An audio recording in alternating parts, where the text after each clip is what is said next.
कुत्रा पिसाळला 150 जणांना चावला. पिंपरी चिंचवडमध्ये 4 वर्षांच्या मुलीचे लचके तोडले. एक डॉग बाईट्सचे केसेस जास्त रिपोर्टेड होत आहे. त्या ठिकाणी आतापर्यंतचा आकडा जवळजवळ 110 ते 130 पर्यंतचा आकडा झालेला आहे. जवळपास 8 वाजल्यापासून 50-60 पेक्षा जास्त पेशंट आलेले आहेत.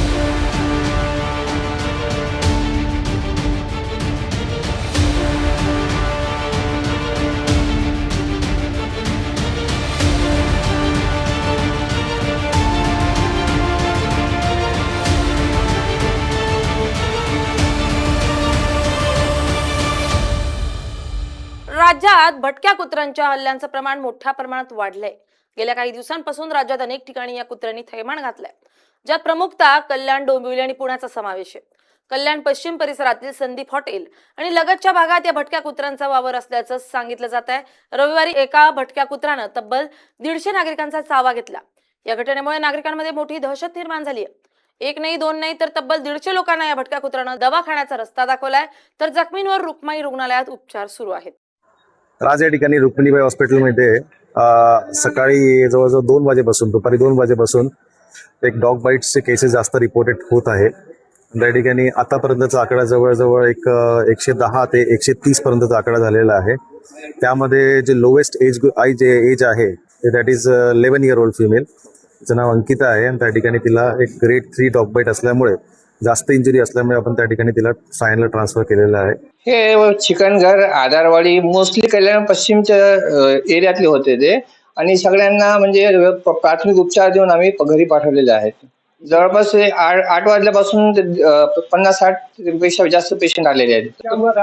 कुत्ता काट लिया। कहाँ पर काटा कुत्ता? कुत्ता काटा है पैराटाइप होटल के पास। कौन सा होटल? पैराटाइप। पैराडाइज से कहाँ है? ये पड़ता है बिरला कॉलेज। अच्छा, बिरला कॉलेज की इधर से। हाँ, कल्याण में। हाँ कितने लोगों को काटा रहेगा, कुछ जानकारी है आपको? हाँ, कितना लोगों को काटा रहेगा? वो तो मैं नहीं देखा कितने बार किसको काटा, मैं इसको देखा हूँ। आपको कैसे मालूम पड़ा कुत्ता काटा? नहीं तो उधर बाजू में खड़े थे। तर भटक्या कुत्र्यांच्या दहशतीचं असंच एक उदाहरण आज पुण्याच्या पिंपरीत बघायला मिळालंय. एक अत्यंत हादरवून टाकणाऱ्या घटनेचा व्हिडिओ समोर आलाय. या व्हिडिओत आपण बघू शकतो की कशा प्रकारे भटक्या कुत्र्यांनी एका चिमुकलीवर जीवघेणा हल्ला केलाय. ही चिमुकली रस्त्यावरून जात असताना अचानक 2 कुत्रे तिच्या दिशेने धावत आले आणि चिमुकलीवर हल्ला करत तिला जमिनीवर पाडून चावा घेण्यास सुरुवात केली. बघता बघता अजून 5 कुत्रे आले आणि या कुत्र्यांनी निर्दयीपणे चिमुकलीचे लचके तोडण्यास सुरुवात केली. यावेळी चिमुकली जोरजोरात मदतीसाठी ओरडत होती. या सगळ्यात त्या छोट्याशा जीवाचे काय हाल झाले असतील याची कल्पना आपण करूही शकत नाही.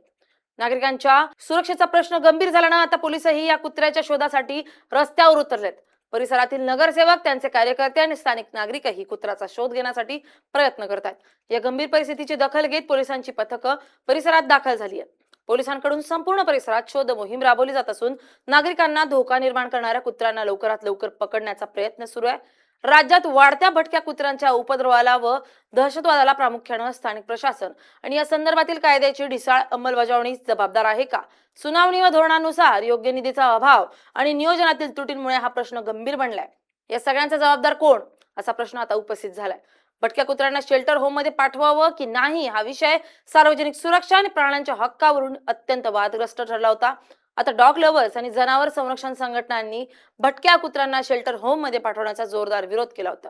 त्यानंतर न्यायालयानं काही प्रकरणात कठोर आदेश दिले, तरी नंतर नसबंदी करून कुत्र्यांना त्याच परिसरात सोडणं आणि फक्त हिंसक व आजारी कुत्र्यांना शेल्टर मध्ये ठेवणं असा निर्णय घेतला. आता हा निर्णय चुकीचा ठरणार का, असा प्रश्न कुत्र्यांचा हैदोस बघता निर्माण झालाय.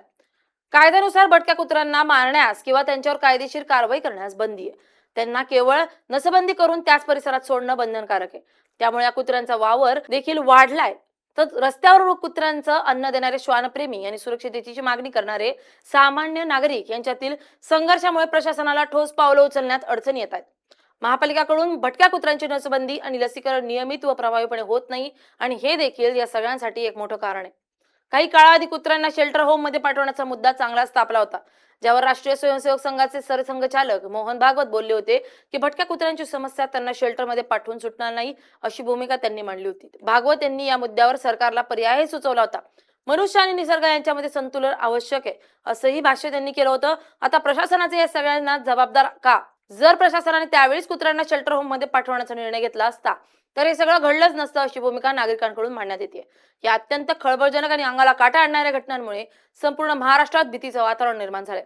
विशेषतः लहान मुलं, ज्येष्ठ नागरिक आणि रस्त्यावरून ये जा करणाऱ्या नागरिकांमध्ये या कुत्र्यांची मोठी भीती निर्माण झाली. अचानक नागरिकांवर हल्ला करून चावा घेण्याच्या घटनांमध्ये तीव्रतेने वाढ होत असून आता या भटक्या कुत्र्यांची विल्हेवाट कोण लावणार, यावर प्रशासनाची काय भूमिका असणार यावर सगळ्यांचंच लक्ष लागलंय. Bureau report, LS Marathi.